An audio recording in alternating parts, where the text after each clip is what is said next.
Shalom. Sekali lagi shalom, shalom, shalom, shalom, shalom. Coba bilang kiri kanannya sambil kasih salam. Shalom, Tuhan Yesus memberkatimu.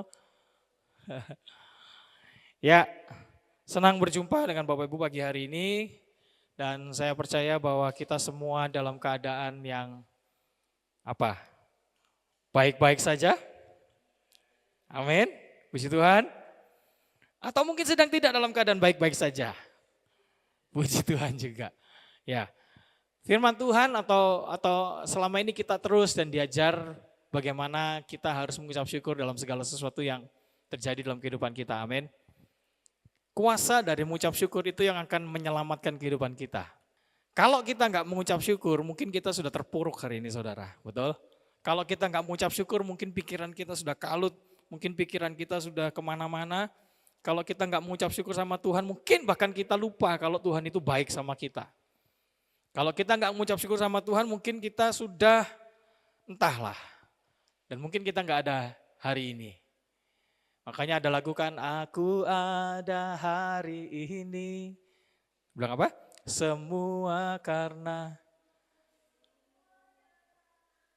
Iya itulah. Semua karena kebaikan Tuhan, semua karena kasih Tuhan. Oleh karena itu kita mesti percaya bahwa Tuhan memberikan kekuatan, karena ada ayat itu. Segala perkara dapat ku tanggung di dalam Dia yang memberi kekuatan. Segala perkara bisa kita tanggung hanya di dalam Dia. Amin. Karena Dia yang memberikan kepada kita kekuatan. Nah, kita hari ini sampai di bulan yang kelima, tadi pagi waktu doa pekerja, saya bilang coba saudara angkat tangan saudara dan buka kelima jari saudara seperti ini. Ini apa? Telapak tangan. Ini angka 5 saudara. Coba angkat tangan semua. 5 berbicara tentang apa? Grace. Sama-sama bilang grace. Grace itu apa? Anugerah, kasih karunia. Di bulan yang kelima ini saya percaya Tuhan akan melimpahkan kasih karunia-Nya dalam kehidupan kita. Haleluya. Siapa yang percaya dan siapa yang mau menerima anugerah dan kasih karunia Tuhan?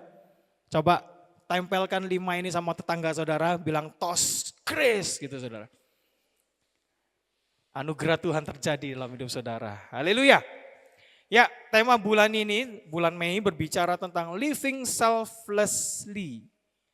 Ya, bukan selfishly. Bahaya tuh kalau jadi selfishly. Nah, tapi selflessly, hidup tanpa pamrih. Selama berapa waktu kita terus diajar bagaimana kita harus merendahkan hati kita. Kemarin di bulan April.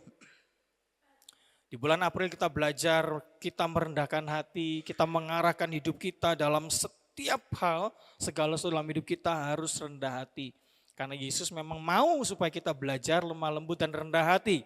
Nah, bulan ini kita belajar hidup tanpa pamrih. 1 Yohanes 3 ayat 16 sebagai ayat tema di bulan ini mengatakan, demikianlah kita ketahui kasih Kristus. Nah ini, kita tahu kasih Kristus yaitu bahwa Ia telah menyerahkan nyawanya untuk kita. Jadi kita pun wajib menyerahkan nyawa kita untuk saudara-saudara kita. Kalau hidup untuk Tuhan, gampang atau sulit? Hidup untuk Tuhan gampang atau sulit saudara? Gampang diucapkan Pak Gem, betul gampang diucapkan. Aku mau hidup buat Tuhan, mati buat Tuhan. Gampang atau sulit? Gampang, kalau kita sudah diperhadapkan dengan gorok di leher mungkin. Ya, seketika saja mungkin, ya aku pulanglah ke rumah Bapak dalam seketika. Gitu. Gampang kita ngomong, sekali Yesus tetap Yesus, dar, mati. Dah, selesai. Dan ini sedang terjadi hari-hari ini ya, di beberapa negara. Persekusi-persekusi terjadi terhadap anak-anak Tuhan. Tapi dikatakan ini apa? Kita pun wajib menyerahkan nyawa kita untuk saudara-saudara kita. Gampang atau susah? Suami istri aja terkadang gak mau loh saudara. Ya. Coba saya tanya, berapa banyak suami-suami mau menanggung sakit istrinya? Saya tanya, mau nanggung sakit istrinya? Berapa banyak? Gak ada yang angkat tangan kan? Ada Pak Tuki. Angkat tangan. Nah sekarang, berapa banyak istri-istri mau menanggung sakit suaminya? 1, 2. 2 orang aja. Kalau ditanya seperti ini, kita akan sulit untuk menjawab, betul? Tapi ketika pasangan kita sedang sakit, kadang kita ngomong sama Tuhan, Tuhan biar aku aja yang tanggung. Benar? Ganti, kita kayaknya nggak tega gitu kan. Saya kalau ngeliat istri saya sakit, saya pasti ngomong gitu. Sini tak pindahin gitu. Sok kuat. Giliran kita tepar juga. Tapi kita pasti akan mengatakan seperti itu. Itu semua karena apa? Karena kasih, karena cinta. Apalagi kalau kita ngelihat anak kita sakit, aduh itu paling nggak bisa. Benar? Yang punya anak bayi, yang punya cucu pertama, ngelihat cucu kita, anak kita yang kita aduh sayang sakit saudara. Itu kayaknya kita langsung runtuh semua keberadaan. Kita cuma bilang Tuhan kalau bisa aku aja Tuhan yang sakit. Benar? Kita berusaha untuk menggantikan demikian perasaan Bapa di surga saudara. Waktu melihat sebetulnya umat Tuhan pada saat itu kita mengerang. Tuhan kapan kau datang? Tuhan selamatkan kami. Makanya begitu besar kasih Allah sehingga yang mengaruniakan grace anaknya yang tunggal. Supaya kepada mereka yang percaya ya tidak akan binasa. Nah ini yang harus kita juga hidupi di dalam kehidupan kita bergereja, berjemaat, berkeluarga saudara. Peran dari orang tua kepada anak. Peran dari suami kepada istri, istri kepada suami.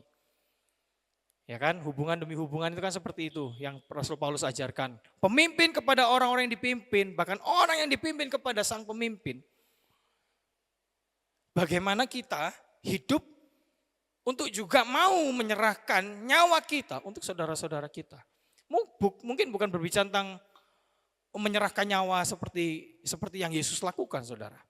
Tapi kita mau belajar ya, supaya bagaimana hidup kita waktu dipenuhi oleh kasih Kristus itu, kita pun turut juga mau menanggung apa yang menjadi beban, apa yang menjadi kesusahan, apa yang menjadi permasalahan, apa yang menjadi harapan, apa yang menjadi doa dari saudara-saudara kita, terutama orang-orang terdekat dalam hidup kita. Keluarga kita itu udah pasti. Orang tua nggak boleh cuek sama anak. Perhatikan anak-anak kita, saudara. Perhatikan pergaulan anak-anak kita. Saya mengenal anak-anak saya, saudara. Kalau bahasa mereka sudah berubah. Wih, ini bukan bahasa yang kita ajarkan dalam rumah ini. Tiba-tiba keluar bahasa-bahasa sinetron. Tiba-tiba keluar bahasa-bahasa slang-slang yang kita sering dengar mungkin di TikTok, di IG. Wih, belajar dari mana nih? Nah, kan kita bisa langsung ngecek, langsung batasi HP, sehari cuma 1 jam, dar, kunci. Kalau kita lost anak-anak kita saudara, akhirnya nanti ya akan menjadi hal yang bahaya. Sama, suami dan istri saling menjaga, saling mengcover satu dengan yang lain, bukan saling tusuk. Ya. Pasangan demi pasangan, saling jaga, saling cover. Ya, saling menyerahkan hidup, saling menyerahkan nyawa, istilahnya gitu. Tentara Romawi kalau berperang, suka nonton film kerajaan-kerajaan. Kalau tentara Romawi berperang, saudara, formasi perang mereka itu kecil-kecil. Bukan kayak Inggris gitu kan, langsung ribuan orang berkumpul. Kalau Romawi beda. 20 orang berkumpul, 20 orang berkumpul, 20 orang berkumpul. Dan mereka saling back to back.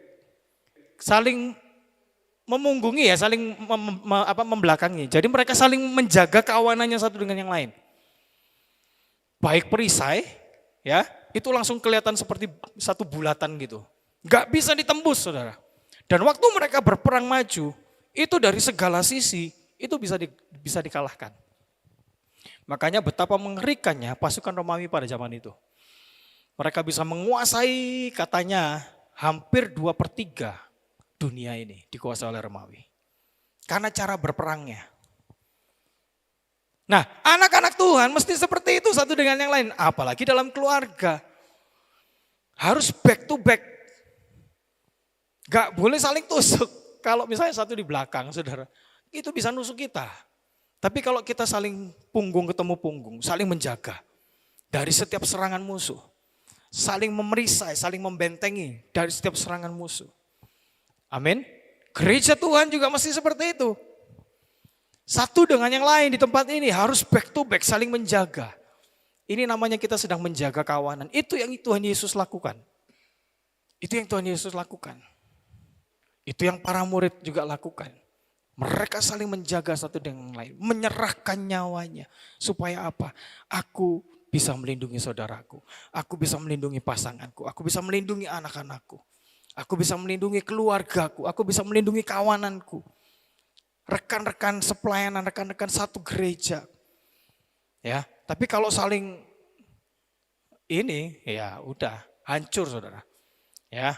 Nah, hari ini kita mau belajar bahwa dalam setiap diri manusia, kalau kita pelajari tadi living apa? Selflessly, itu semua diambil dari satu kata di depan yang sangat penting, yaitu self. Katakan self. Self itu apa? Jati diri. Kalau saya mau boleh bilang, self itu adalah jati diri. Nah, jati diri kita umat manusia, sejak kita lahir, jati diri kita itu sudah cacat oleh karena dosa. Manusia pertama yang diciptakan Tuhan itu sempurna, yaitu Adam. Tapi setelah itu, dia memutuskan untuk melakukan pelanggaran, ya, pemberontakan kepada Tuhan, ketidaktaatan saudara ya. Kemudian generasi terus ke bawah itu sudah membawa yang namanya jati diri manusia yang terbentuk oleh karena dosa sejak dari lahir. Nah, cacat dalam hidup manusia ini yang harus ditebus oleh darah Yesus. Makanya waktu seseorang anak sudah mereka mulai bertumbuh, kita mesti arahkan. Ayo orang tua mulai arahkan anak-anak kita. Kalau emang mereka sudah waktu usianya untuk dibaptis, segera serahkan sama Tuhan Yesus. Baptiskan mereka, supaya mereka punya identitas yang kuat. Supaya mereka punya keyakinan yang mantap. Bukan cuma sekedar, oh iya biar 12 tahun lah, iya dibaptis. Bukan saudara. Tapi mereka punya pemahaman yang baru tentang kekristenan mereka. Baptisan bukan cuma sekedar liturgi gereja. Atau sebuah sakramen penting dalam gereja, enggak. Tapi baptisan adalah meterai di mana kita diangkat menjadi anak-anak Allah. Amin.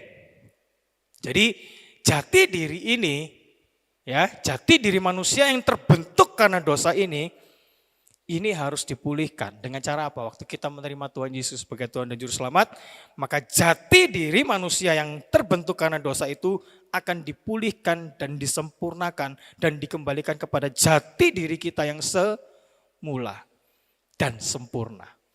Amin. Nah, kita mau belajar. Tujuan musuh merusak jati diri manusia yang pertama, supaya identitas sejati kita, yaitu keserupaan akan Kristus itu rusak. Memang itu yang iblis akan berusaha hancurkan dalam kehidupan manusia. Makanya suami istri berusaha dihancurkan. Institusi keluarga berusaha dihancurkan. Supaya apa? Supaya anak-anak kita enggak kenal Tuhan. Supaya generasi demi generasi hancur. Dimulai dari mana? Jati diri yang dirusak. Jadi tujuan musuh atau iblis merusak jati diri manusia adalah satu, yaitu untuk merusak identitas. Identitas manusia yang terutama adalah serupa dengan Kristus. Yang kedua, menjauhkan manusia dari Tuhan. Dengan cara apa? Menentang pengenalan akan Tuhan. Akhir zaman ini saudara, ada banyak hal yang akan berusaha disebarkan oleh dunia. Supaya apa? Supaya kita, anak-anak Tuhan terutama, kita bahkan mengingkari kuasa Tuhan. Kita bahkan di-drive supaya kita menentang pengenalan akan Tuhan. Kemarin di pertemuan di Palangkaraya, kembali dibahas tentang beberapa penyesatan-penyesatan dengan dalil gereja, saudara. Kalau saudara pernah dengar satu gereja, pakai nama gereja lagi, Gereja Tuhan yang Maha Kuasa. Saya ngomong aja nggak apa-apa, online sekalipun nggak masalah. Karena emang ini ditentang oleh pemerintah. Gereja Tuhan yang Maha Kuasa, kalau saudara pernah dengar, bahkan itu ada di Kota Sampit, segera hindari. Jangan mau diajak siapapun untuk bergabung. Karena mereka biasanya ngajak by WhatsApp, sosial media. Pelajaran pendalaman Alkitab secara online, by Zoom. Kalau dulu lewat Skype. Nanti ada wisudanya, dari mana? Dari Korea, dari Cina, yang gitu-gitu saudara. Gak usah ikut-ikutan. Ini kembali dibahas. Supaya apa? Kita menentang yang namanya pengenalan akan Allah. Coba buka di kitab 2 Korintus 10 ayat yang kelima. 2 Korintus 10 ayat 5 bilang gini. Kami mematahkan setiap siasat orang dan merubuhkan setiap kubu yang dibangun oleh keangkuhan manusia untuk menentang pengenalan akan Allah. Kami menawan segala pikiran dan menaklukkannya kepada Kristus. Kayaknya kita baca sama-sama ya. Dengan suara yang keras saudara. 1, 2, 3. Kami mematahkan setiap siasat orang dan merubuhkan setiap kubu yang dibangun oleh keangkuhan manusia untuk menentang pengenalan akan Allah. Kami menawan segala pikiran dan menaklukkannya kepada Kristus.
Coba sama-sama pegang kepala kita. Katakan sama-sama, aku menawan segala pikiranku dan menaklukkannya kepada pikiran Kristus. Amin. Nah, ini yang harus kita lakukan saudara. Yang ketiga, tujuan musuh merusak jati diri kita adalah supaya manusia tidak lagi bisa melihat rencana Tuhan dalam hidupnya.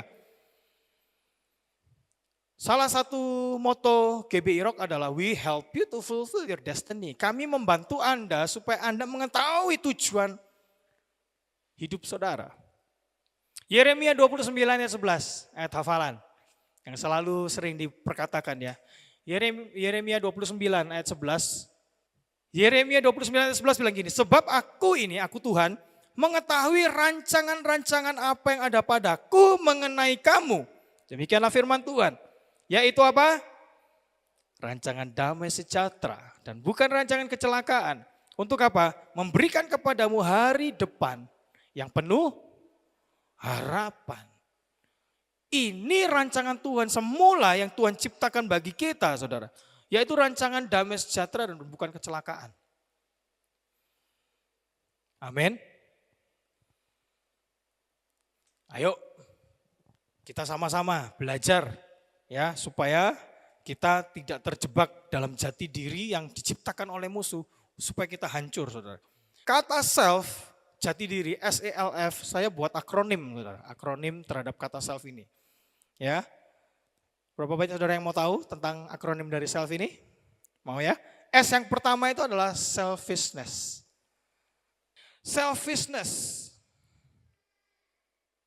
Mementingkan diri sendiri, keangkuhan, hidup, sombong. Filipi 2 ayat 3-4 bilang gini, dengan tidak mencari kepentingan sendiri atau puji-pujian yang sia-sia, sebaliknya hendaklah dengan rendah hati yang seorang menganggap yang lain lebih utama. Selfishness membuat kita menjadi tidak peka terhadap kebutuhan sesama. Sesama itu keluarga, anak, ya, pemimpin kepada orang-orang yang dipimpin, sarahnya aja. Ya, kita lagi tidak bisa melihat kebutuhan orang lain, kita lagi nggak bisa melihat kepentingan orang lain. Jadi semuanya pokoknya untuk diriku, semua untuk diriku. Selfishness itu bisa menghambat apapun dalam kehidupan saudara, pelayanan, pekerjaan, ya. Selfishness itu bahkan bisa membangun tembok pemisah antara satu dengan yang lain. Wah, beda level. Status sosialnya beda nih, beda kada bisa. Ya. Terkadang kesombongan manusia itu seperti itu, saudara. Tidak lagi bisa berbaur satu dengan yang lain. Ya. Akhirnya terciptalah tembok pemisah, benteng pemisah. Selfishness itu apa sih? Angkuh, sombong. Self-righteous. Membenarkan diri sendiri. Suka membenarkan diri, saudara. Kenapa enggak datang ibadah? Aduh. Nah itu. Ada aja alasan, saudara. Kenapa ini, kenapa begitu? Aduh. Kok enggak datang ibadah wanita hiilah kada ingat. Nah, pembenaran firman Tuhan dipakai bukan untuk kita dituntun dalam kebenaran, tetapi bahkan firman Tuhan dipakai untuk membenarkan diri. Ya kan kita ini sudah bait Allah yang hidup, Pak Gem. Jadi kita nggak perlu ke gereja. Karena kita adalah gereja yang hidup. Walah. Ya, itu pembenaran diri, saudara. Ya. Kemudian apa lagi sih selfishness itu? Selalu merasa diri paling benar. Selalu merasa diri paling hebat. Tahu segala sesuatu. Apalagi arogan. Gak bisa diatur, saudara. Apalagi semaunya sendiri. Yang penting semua buat diriku sendiri. Menyenangkan hatiku sendiri, menyenangkan dagingku sendiri. Ya, selfishness. Yang kedua, E-nya. Egoistik. Egoistik. Amsal 16 ayat 18 bilang, kecongkakan mendahului kehancuran dan tinggi hati mendahului kejatuhan. Egois atau keegoisan membentuk benteng dalam pikiran kita, seperti yang disebutkan Paulus tadi. Ya, keangkuhan hidup, keangkuhan yang dibangun oleh manusia dalam pikiran kita untuk menentang pengenalan akan Allah. Jadi terbentuklah benteng. Kalau dalam bahasa Inggrisnya itu dibilang stronghold. Jati diri kita yang belum pulih, itu kita punya stronghold tertentu dalam hidup kita yang sebetulnya itu harus dipulihkan dan dihancurkan, saudara. Kami dulu di seri ITS terhadap anak-anak muda, kami punya satu pengajaran namanya Breaking the Stronghold. Menghancurkan setiap benteng-benteng atau kubu-kubu. Orang hidup dalam ego, kita perlu punya ego. Waktu itu Bu Wi pernah mengajarkan, kita ini perlu punya ego. Kalau enggak, kita ini manusia yang mati, saudara. Semua kita punya ego, tapi kalau ego kita menjadi egois, itu yang salah. Kalau kita, egonya kita itu menjadi egois, lalu kita akan menjadi manusia yang sulit untuk dikoreksi. Kita akan menjadi manusia yang tidak mau belajar. Oleh karena itu, ego atau sikap egois ini harus diruntuhkan melalui apa? Melalui pertobatan. Yang kedua adalah dengan kerendahan hati yang bulan lalu kita sudah belajar. Egois harus ditundukkan dengan kerendahan hati. Amin. Contoh-contoh egoistik, ya egois. Yang kedua, suka mengangkat dirinya sendiri. Cari-cari pengakuan di hadapan orang, saudara. Amun gereja aku nih, gereja ini tidak ada. Woi. Ya, kalau bukan karena aku nih perusahaan ini bangkrut nih. Woi, kalau bukan karena aku nih musik di sini nggak jalan ini. Woi, kalau bukan karena suka mengagungkan diri. Kalau bukan pengajaranku nih gereja ini sepi. Kalau bukan aku, kalau bukan aku, kalau bukan aku. Itu tipikal orang yang egois. Self-center, mementingkan diri sendiri. Semuanya buat aku, buat aku. Ya. Lalu recognition, cari-cari pengakuan yang tadi saya bilang. Cari pengakuan saudara. Dan ini orang-orang ini kalau dia terlibat dalam pelayanan gawat nih. Kenapa? Cari-cari pengakuan. Itu kalau misalnya kalau saya pemusik saudara, misal di sisi musik aja, nanti kalau main tiba-tiba dia wow gitu-gitu. Dia show off. Supaya apa? Diakui dirinya hebat, diakui dirinya jago. Ya kan? Padahal Tuhan bilang apa? Segala puji, hormat, syukur kita kembalikan kepada Tuhan. Karena dia yang layak, kita nggak layak saudara. Setuju katakan amin. L, last. Bulan lalu kita juga sudah belajar. When you lost, you will drive your life into the lust. Ya kan? Lust, nafsu. 1 Yohanes 2 ayat 16, sebab semua yang ada di dalam dunia, yaitu keinginan daging, keinginan mata, dan keangkuhan hidup, itu semua bukan berasal dari Bapa, tapi melainkan berasal dari dunia. Nafsu atau hawa nafsu menyeret kita menjauh dari kebenaran dan mengarahkan hidup kita kepada dosa. Harus dikendalikan, makanya buah-buah roh itu saudara, yang ke-9 adalah pengendalian diri. Nafsu atau hawa nafsu kita harus bisa ditundukkan. Bukan dimatikan saudara, enggak. Ditundukkan. Kita harus menundukkan. Makanya Paulus mengajak kita untuk kita menawan pikiran kita. Pikiran kita harus dikendalikan oleh Roh Kudus, bukan dikuasai oleh hawa nafsu.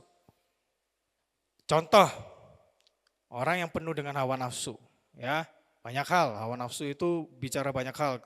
Waktu itu saya bilang kan 3 ta, harta,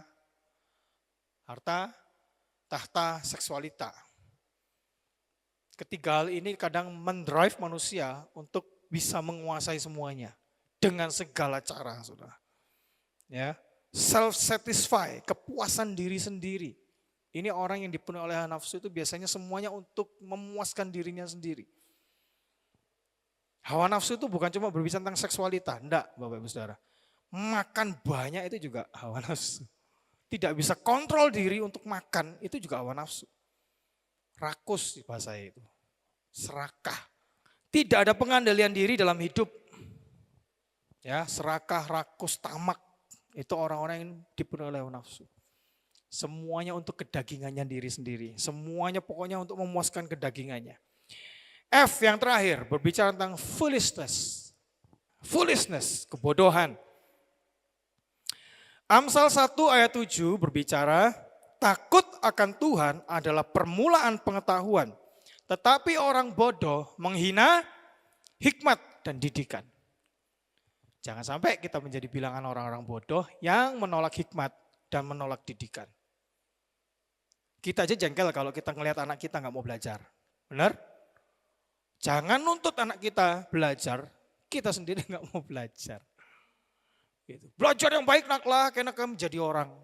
Lah emang sekarang ini apa kalau bukan orang? Gitu loh. Ya. Foolishness. Kebodohan bukan soal intelektual. Tapi bagaimana menolak hikmat Tuhan itu disebut kebodohan. Sudah tahu kebenaran, ya, sudah tahu hal yang salah, tetap dilakukan. Tapi sudah tahu kebenaran, tapi menolak. Nah itu loh, tipikal-tipikal kebodohan dalam hidup saudara. Dan akhirnya pasti akan membawa seseorang kepada kehancuran. Membawa kehidupan seseorang kepada kejatuhan. Orang yang terus hidup dalam self, ini tadi saudara, SELF itu, dia akan menutup dirinya dari firman. Orang bodoh itu akan menolak hikmat Tuhan, akan menolak didikan Tuhan, ya, Dia nggak mau tahu pokoknya. Udahlah nggak penting lah firman-firman, aku terima aja di gereja sudah cukup. Tapi itu pun masuk telinga kanan, keluar telinga kiri. Firman Tuhan mengatakan itu adalah orang-orang bodoh. Tetapi orang yang takut akan Tuhan, dia akan dipenuhi oleh segala pengetahuan. Tujuan pengetahuan itu bukan untuk kita menjadi sombong. Tujuan pengetahuan yang Tuhan beri dalam kehidupan kita, itu adalah untuk kita semakin mengenal bahwa Tuhan itu baik, Tuhan itu besar, Tuhan itu berkuasa, Tuhan itu penuh kasih. Itu tujuan pengetahuan yang kita terima, saudara.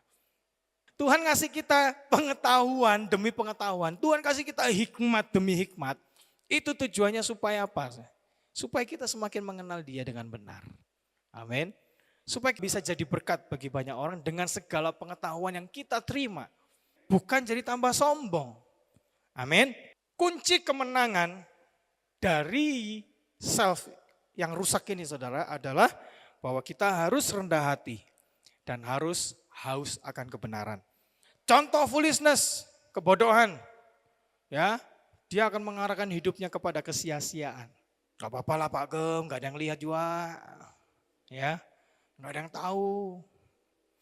Kompromi demi kompromi dalam hidupnya akan dilakukan, saudara. Merasa hidup tiada arti, gitu kan. Apalagi, cuek, apatis. Gak bisa melihat sekeliling, gak bisa melihat kondisi orang lain, istilahnya itu apa bahasanya ya, picik. Semuanya untuk dirinya sendiri tapi tidak bisa menempatkan dirinya pada posisi orang lain. Pesimis dalam hidup. Kalau dalam sebuah organisasi kita akan ketahuan tipikal-tipikal orang seperti ini, saudara ya. Orang yang mengarahkan diri seperti dia, gak bisa, ngalih. Pokoknya selalu ada alasan untuk menggagalkan, saudara. Dalam segala hal pokoknya, saudara. Pesimis dalam hidup. Yang terakhir, kalau sudah sampai tahap foolishness, maka dia akan bilang gini, lebih baik aku mati. Dengan cara apa? Ya, percobaan-percobaan bunuh diri dilakukan. Terpikir untuk bunuh diri aja, itu udah dosa. Apalagi sampai melakukan. Ya, dan itu harus benar-benar bertobat. Kalau saudara pernah terpikir untuk bunuh diri, segera bertobat. Saudara. Minta ampun sama Tuhan. Hidup kita ini punyanya Tuhan. Jangan berusaha untuk menyelesaikan permasalahan saudara dengan cara menghabisi diri saudara sendiri ya. Gak boleh. Karena hidup ini punyanya Tuhan. Itu punya Tuhan semua. Sekalipun kita mungkin sekarang dalam tantangan, sekalipun mungkin kita belum diangkat Tuhan, tapi percaya Tuhan tetap menggandeng saudara. Amin. Tuhan selalu beserta dengan saudara. Jadi jangan takut, jangan menjadi lemah. Firman Tuhan dalam Yosua pasal yang pertama dikatakan, kuatkan dan teguhkanlah hatimu. Jangan takut, jangan khawatir dan jangan bimbang, sebab Tuhan Allah beserta denganmu. Amin. Saya akan buka pelajaran atau khotbah hari ini dalam 2 seri ya. Sekarang adalah seri yang pagi ini self yang salah. Nanti sore saya akan bicara tentang self yang benar atau self dalam Kristus. Jadi kalau saudara mau terima pengajaran yang seri yang kedua, datang ibadah sore nanti. Yang sekarang adalah seri self dalam dosa. Nanti sore saya akan bicara self dalam Kristus, saudara. Ya, supaya kita mengerti. Nah, tapi saya akan kasih konklusinya sekarang. Apa yang harus kita lakukan supaya self atau jati diri yang rusak ini dipulihkan? Yang pertama, sesuai dengan ayat yang tadi, 2 Korintus, saudara ya. Dalam kitab 2 Korintus yang tadi, 2 Korintus 10 ayat 5 dikatakan, kita harus mengarahkan hidup kita dalam pengenalan akan Tuhan. Karena itu yang berusaha dihancurkan oleh dunia, oleh musuh, oleh setan, oleh iblis, oleh siapapun. Supaya kita menentang pengenalan akan Allah. Bahkan terkadang anak-anak Tuhan sendiri yang merasa dirinya Tuhan, bahkan orang Kristen, terkadang juga mendrive kita supaya kita menentang pengenalan akan Allah. Dengan apa? Dengan ya perbuatan-perbuatan yang menentang pengenalan akan Allah. Jadi kita harus mengarahkan hidup kita ya supaya kita semakin hari semakin mengenal Tuhan. Lagu yang kita nyanyikan tadi. Semakin manis, bertambah manis, semakin berkenan, terus berkenan. Ku berbahagia mengenalmu Tuhan. Ini loh saudara. Berbahagialah, blessed be. Firman Tuhan selalu bilang gitu. Diberkatilah orang yang apa? Diberkatilah yang begini. Berbahagialah yang begini. Ku berbahagia mengenalmu Tuhan. Saudara mau mengalami kebahagiaan yang penuh. Semuanya didapatkan ketika apa? Kita mengenal Tuhan dengan benar. Rasul Paulus mengatakan apa? Minta sama Bapa supaya kita diberi roh hikmat dan roh wahyu untuk mengenal Dia dengan benar. Kalau kita cuma minta hikmatnya aja, kita nanti jadi kayak Salomo. Salomo dipenuhi oleh hikmat. Maka dia menjadi orang yang sangat berhikmat di seluruh dunia. Tapi saking berhikmatnya, dia punya istri 700, gundik 300. Keblinger saudara. Dia lupa minta satu, rohnya Tuhan Yesus atau Roh Kudus. Amin. Jangan salah berdoa saudara. Tuhan berikan aku hikmat. Enggak. Tuhan berikan aku roh hikmat. Roh itu pribadi, berarti kita harus mengenal pribadi Tuhan supaya kita punya hikmat. Yesus enggak pernah salah berdoa. Aku melakukan segala sesuatu karena aku telah melihat Bapa terlebih dahulu. Betul? Karena Bapa melakukan, aku pun melakukan. Bapa bilang begini, itu juga yang aku perkatakan dan aku lakukan. Yang kedua, gimana caranya supaya kita gak terjebak dalam self yang salah ini? Kita harus rendah hati. Minta sama Bapa kerendahan hati, kemurahan hati. Yang ketiga, worship in spirit and truth akan menekan selfishness kepada selflessly. Penyembahan kita sama Tuhan, penyembahan itu bukan lagu saudara, penyembahan itu penyerahan diri kita sama Tuhan.